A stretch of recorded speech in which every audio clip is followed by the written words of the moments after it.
ओम शांति। 1 अप्रैल 2025। बाबा के महावाक्य। मीठे बच्चे, बाप नॉलेजफुल है, उन्हें जानी जाननहार कहना यह उल्टी महिमा है। बाप आते ही हैं तुम्हें पतित से पावन बनाने। प्रश्न: बाप के साथ साथ सबसे अधिक महिमा और किसकी है और कैसे? उत्तर: पहला, बाप के साथ भारत की महिमा भी बहुत है। भारत ही अविनाशी खंड है। भारत ही स्वर्ग बनता है। बाप ने भारतवासियों को ही धनवान, सुखी और पवित्र बनाया है। दूसरा, गीता की भी अपरम अपार महिमा है। सर्वशास्त्रमयी शिरोमणि गीता है।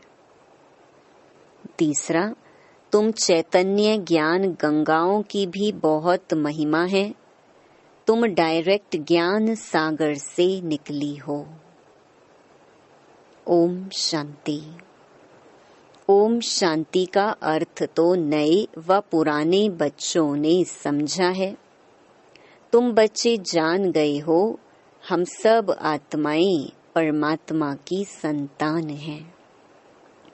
परमात्मा ऊंच ते ऊंच और बहुत प्यारे ते प्यारा सभी का माशूक है।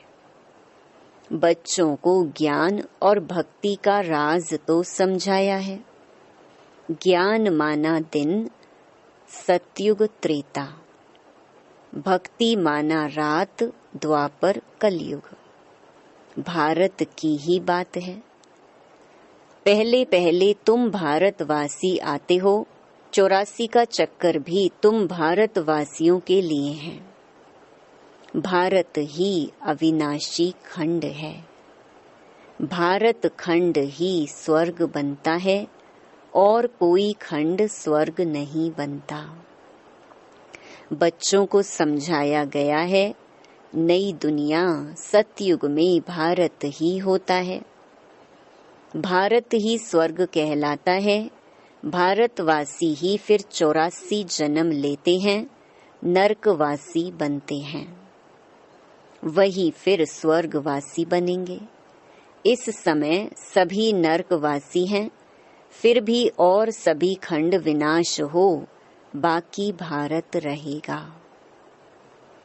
भारत खंड की महिमा अपरम अपार है।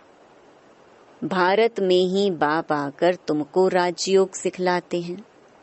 यह गीता का पुरुषोत्तम संगम युग है। भारत ही फिर पुरुषोत्तम बनने का है। अभी वह आदि सनातन देवी देवता धर्म भी नहीं है, राज्य भी नहीं है, तो वह युग भी नहीं है। तुम बच्चे जानते हो, वर्ल्ड ऑलमाइटी अथॉरिटी एक भगवान को ही कहा जाता है। भारतवासी यह बहुत भूल करते हैं। जो कहते हैं वह अंतर्यामी है। सभी के अंदर को वह जानते हैं। बाप कहते हैं, मैं कोई के भी अंदर को नहीं जानता हूँ। मेरा तो काम ही है पतितों को पावन बनाना। बहुत कहते हैं, शिव बाबा आप तो अंतर्यामी हो। बाबा कहते हैं, मैं हूँ नहीं, मैं किसके भी दिल को नहीं जानता हूँ। मैं तो सिर्फ आकर पतितों को पावन बनाता हूँ। मुझे बुलाते ही पतित दुनिया में हैं। और मैं एक ही बार आता हूँ, जबकि पुरानी दुनिया को नया बनाना है। मनुष्य को यह पता नहीं है कि यह जो दुनिया है वह नई से पुरानी, पुरानी से नई कब होती है। हर चीज नई से पुरानी सतो रजो तमो में जरूर आती है। मनुष्य भी ऐसे होते हैं। बालक सतो प्रधान है, फिर युवा होते हैं, फिर वृद्ध होते हैं, अर्थात रजो तमो में आते हैं। बूढ़ा शरीर होता है तो वह छोड़कर फिर बच्चा बनेंगे। बच्चे जानते हैं नई दुनिया में भारत कितना ऊंच था। भारत की महिमा अपरम अपार है। इतना सुखी, धनवान, पवित्र और कोई खंड है नहीं। फिर सतो प्रधान बनाने बाप आए हैं। सतो प्रधान दुनिया की स्थापना हो रही है। त्रिमूर्ति ब्रह्मा, विष्णु, शंकर को क्रिएट किसने किया? ऊंच ते ऊंच तो शिव है। कहते हैं त्रिमूर्ति ब्रह्मा, अर्थ तो समझते नहीं। वास्तव में कहना चाहिए त्रिमूर्ति शिव, ना कि ब्रह्मा। अब गाते हैं देव देव महादेव। शंकर को ऊंच रखते हैं तो त्रिमूर्ति शंकर कहे ना। फिर त्रिमूर्ति ब्रह्मा क्यों कहते? शिव है रचयिता, गाते भी हैं परम पिता परमात्मा। ब्रह्मा द्वारा स्थापना करते हैं ब्राह्मणों की। भक्ति मार्ग में नॉलेजफुल बाप को जानी जानन हार कह देते हैं। अब वह महिमा अर्थ सहित नहीं है। तुम बच्चे जानते हो बाप द्वारा हमें वर्षा मिलता है। वह खुद हम ब्राह्मणों को पढ़ाते हैं, क्योंकि वह बाप भी है, सुप्रीम टीचर भी है। वर्ल्ड की हिस्ट्री, ज्योग्राफी कैसे चक्कर लगाती है वह भी समझाते हैं। वही नॉलेजफुल है। बाकी ऐसे नहीं कि वह जानी जाननहार है। यह भूल है। मैं तो सिर्फ आकर पतितों को पावन बनाता हूँ। 21 जन्मों के लिए राज्य भाग्य देता हूँ। भक्ति मार्ग में है अल्पकाल का सुख, जिसको सन्यासी हठ योगी जानते ही नहीं। ब्रह्म को याद करते हैं। अब ब्रह्म तो भगवान नहीं, भगवान तो एक निराकार शिव है, जो सर्व आत्माओं का बाप है। हम आत्माओं के रहने का स्थान ब्रह्मांड स्वीट होम है। वहां से हम आत्माएं यहाँ पार्ट बजाने आती हैं। आत्मा कहती है हम एक शरीर छोड़ दूसरा तीसरा लेती हूँ। 84 जन्म भी भारतवासियों के ही हैं। जिन्होंने बहुत भक्ति की है वही फिर ज्ञान भी जास्ती उठाएंगे। बाप कहते हैं गृहस्थ व्यवहार में भल रहो, परंतु श्रीमत पर चलो। तुम सभी आत्माएं आशिक हो एक परमात्मा माशूक की। भक्ति मार्ग से लेकर तुम याद करते आए हो। आत्मा बाप को याद करती है। यह है ही दुख धाम। हम आत्माएं असुल शांति धाम की निवासी हैं। पीछे आए सुख धाम में फिर हमने 84 जन्म लिए। हम सो हम का अर्थ भी समझाया है। वह तो कह देते आत्मा सो परमात्मा, परमात्मा सो आत्मा। अब बाप ने समझाया है हम सो देवता, क्षत्रिय, वैश्य सो शूद्र। अभी हम सो ब्राह्मण बने हैं, सो देवता बनने के लिए। यह है यथार्थ अर्थ। वह है बिल्कुल रॉन्ग। सतयुग में एक देवी देवता धर्म अद्वैत धर्म था। पीछे और धर्म हुए हैं तो द्वैत हुआ है। द्वापर से आसुरी रावण राज्य शुरू हो जाता है। सतयुग में रावण राज्य ही नहीं तो 5 विकार भी नहीं हो सकते। वह है ही संपूर्ण निर्विकारी। अभी तुम हो गॉडली स्टूडेंट, तो यह टीचर भी हुआ, फादर भी हुआ।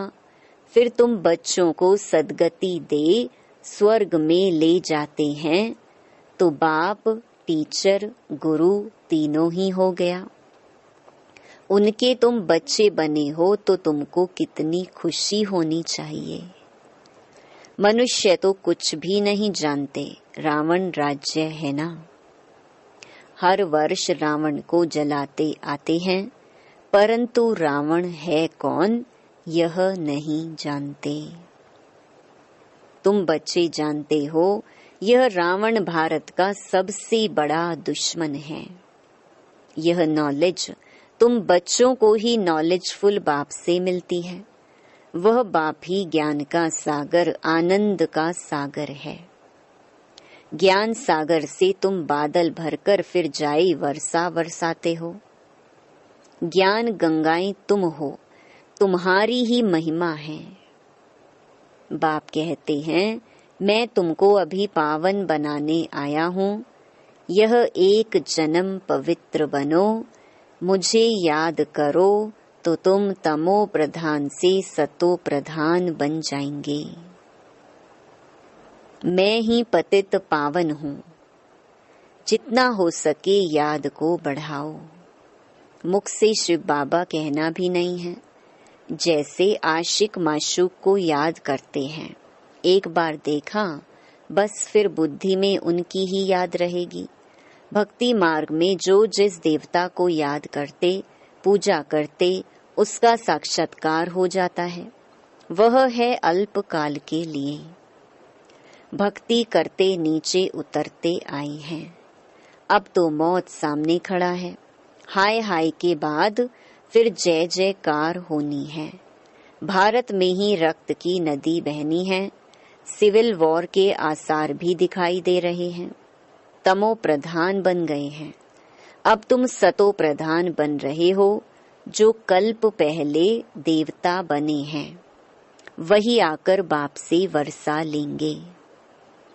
कम भक्ति की होगी तो ज्ञान थोड़ा उठाएंगे, फिर प्रजा में भी नंबरवार पद पाएंगे। अच्छे पुरुषार्थी श्रीमत पर चल अच्छा पद पाएंगे। मैनर्स भी अच्छे चाहिए। दैवी गुण भी धारण करने हैं। वह फिर 21 जन्म चलेंगे। अभी हैं सबके आसुरी गुण। आसुरी दुनिया पतित दुनिया है ना। तुम बच्चों को वर्ल्ड की हिस्ट्री ज्योग्राफी भी समझाई गई है। इस समय बाप कहते हैं याद करने की मेहनत करो तो तुम सच्चा सोना बन जाएंगे। सतयुग है गोल्डन एज, सच्चा सोना। फिर त्रेता में चांदी की अलॉय पड़ती है। कला कम होती जाती है। अभी तो कोई कला नहीं है। जब ऐसी हालत हो जाती है तब बाप आते हैं। यह भी ड्रामा में नूंद है। इस रावण राज्य में सभी बेसमझ बन गए हैं। जो बेहद ड्रामा के पार्टधारी होकर भी ड्रामा के आदि मध्य अंत को नहीं जानते हैं। तुम एक्टर्स हो ना। तुम जानते हो हम यहाँ पार्ट बजाने आए हैं, परंतु पार्टधारी होकर जानते नहीं। तो बेहद का बाप कहेंगे ना कि तुम कितने बेसमझ बन गए हो। अब मैं तुम्हें समझदार हीरे जैसा बनाता हूँ। फिर रावण कौड़ी जैसा बना देता है। मैं ही आकर सबको साथ ले जाता हूँ। फिर यह पतित दुनिया भी विनाश होती है। मच्छरों सदृश्य सबको ले जाता हूँ। तुम्हारी एम ऑब्जेक्ट सामने खड़ी है। ऐसा तुमको बनना है, तब तो तुम स्वर्गवासी बनेंगे। तुम ब्रह्मा कुमार कुमारियां यह पुरुषार्थ कर रहे हो। मनुष्यों की बुद्धि तमो प्रधान है तो समझते नहीं। इतने बीके हैं तो जरूर प्रजापिता ब्रह्मा भी होगा। ब्राह्मण है चोटी, ब्राह्मण फिर देवता। चित्रों में ब्राह्मणों को और शिव को गुम कर दिया है। तुम ब्राह्मण अभी भारत को स्वर्ग बना रहे हो। अच्छा, मीठे मीठे सिकिलधे बच्चों प्रति माता पिता बाप दादा का याद प्यार और गुड मॉर्निंग। रूहानी बाप की रूहानी बच्चों को नमस्ते। धारणा के लिए मुख्य सार। पहला, ऊंच पद के लिए श्रीमत पर चल अच्छे मैनर्स धारण करने हैं। दूसरा, सच्चा आशिक बन एक माशूक को ही याद करना है। जितना हो सके याद का अभ्यास बढ़ाते जाना है। वरदान। निमित्तपन की स्मृति से माया का गेट बंद करने वाले डबल लाइट भव। जो सदा स्वयं को निमित्त समझकर चलते हैं उन्हें डबल लाइट स्थिति का स्वतः अनुभव होता है। करन करावन हार करा रहे हैं, मैं निमित्त हूँ, इसी स्मृति से सफलता होती है। मैंपन आया अर्थात माया का गेट खुला, निमित्त समझा अर्थात माया का गेट बंद हुआ। तो निमित्त समझने से माया जीत भी बन जाते और डबल लाइट भी बन जाते, साथ साथ सफलता भी अवश्य मिलती है। यही स्मृति नंबर 1 लेने का आधार बन जाती है। स्लोगन। त्रिकालदर्शी बनकर हर कर्म करो तो सफलता सहज मिलती रहेगी।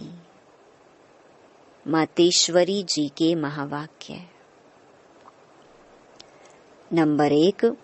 मनुष्य आत्मा अपनी पूरी कमाई अनुसार भविष्य प्रारब्ध भोगता है।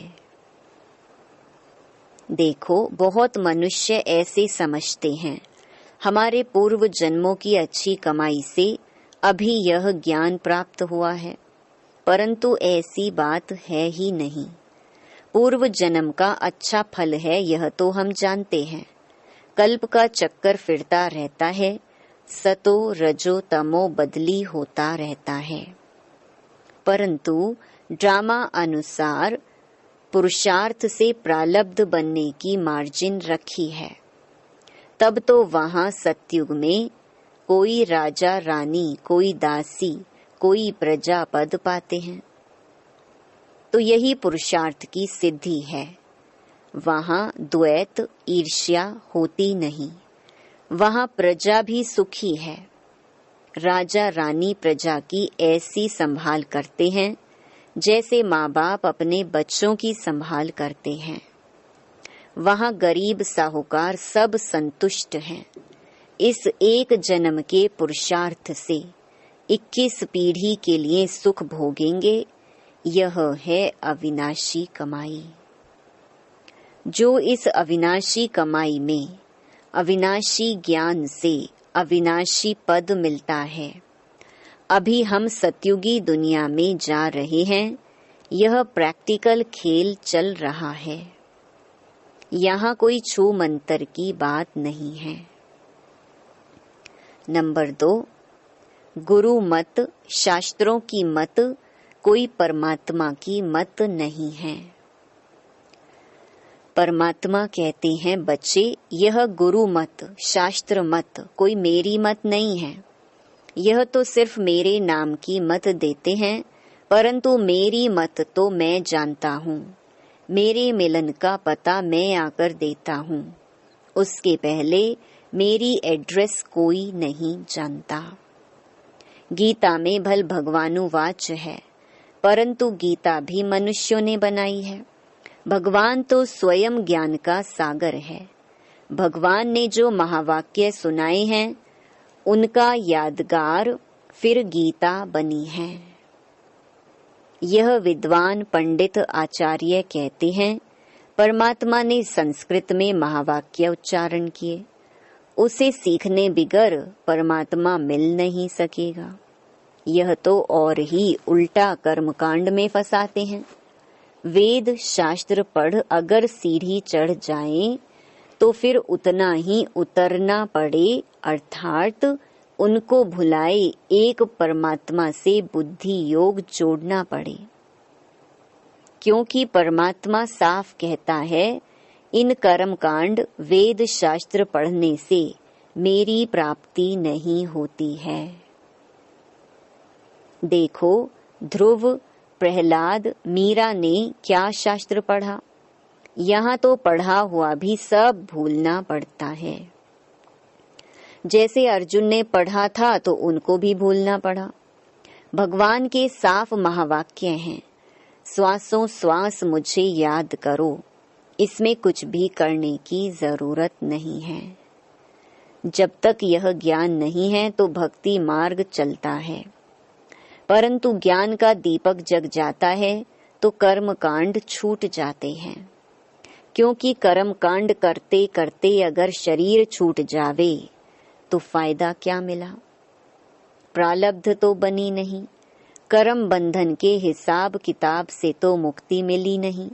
लोग तो समझते हैं झूठ ना बोलना, चोरी ना करना, किसी को दुख ना देना, यह अच्छा कर्म है। परंतु यहाँ तो सदा काल के लिए कर्मों की बंधायमानी से छूटना है और विकर्मों की जड़ को निकालना है। हम तो अब चाहते हैं ऐसा बीज डालें जिससे अच्छे कर्मों का झाड़ निकले। इसलिए मनुष्य जीवन के कार्य को जान श्रेष्ठ कर्म करना है। अच्छा, ओम शांति। अव्यक्त इशारे। कंबाइंड रूप की स्मृति से सदा विजयी बनो। शिव शक्ति का अर्थ ही है कंबाइंड। बाप और आप दोनों को मिलाकर कहते हैं शिव शक्ति। तो जो कंबाइंड है उसे कोई अलग नहीं कर सकता। यही याद रखो कि हम कंबाइंड रहने के अधिकारी बन गए। पहले ढूंढने वाले थे और अभी साथ रहने वाले हैं। यह नशा सदा रहे। ओम शांति।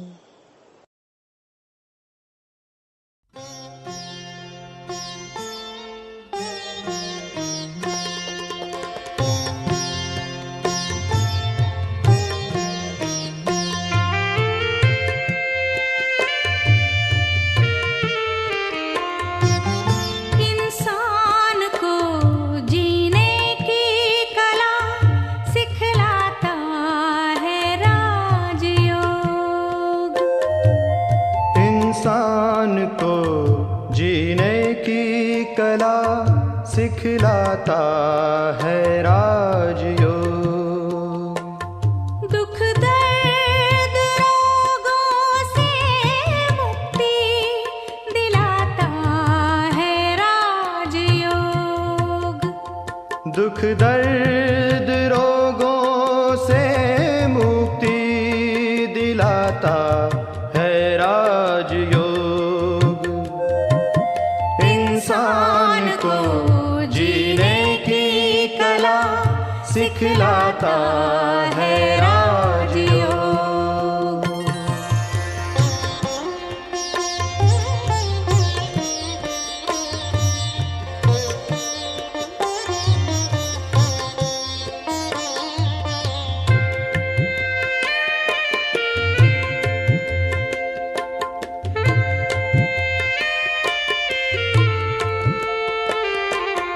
परम पिता की याद में मन को जो संतुलित करता है। परम पिता की याद में मन को जो संतुलित करता है। उनके आगे हर समस्या खेल जैसी लगती है। उनके आगे हर समस्या खेल जैसी लगती है। हर समस्या में मुस्कुराना सिखलाता है राजयोग। हर समस्या में मुस्कुराना सिखलाता है राजयोग। इंसान को जीने की कला सिखलाता है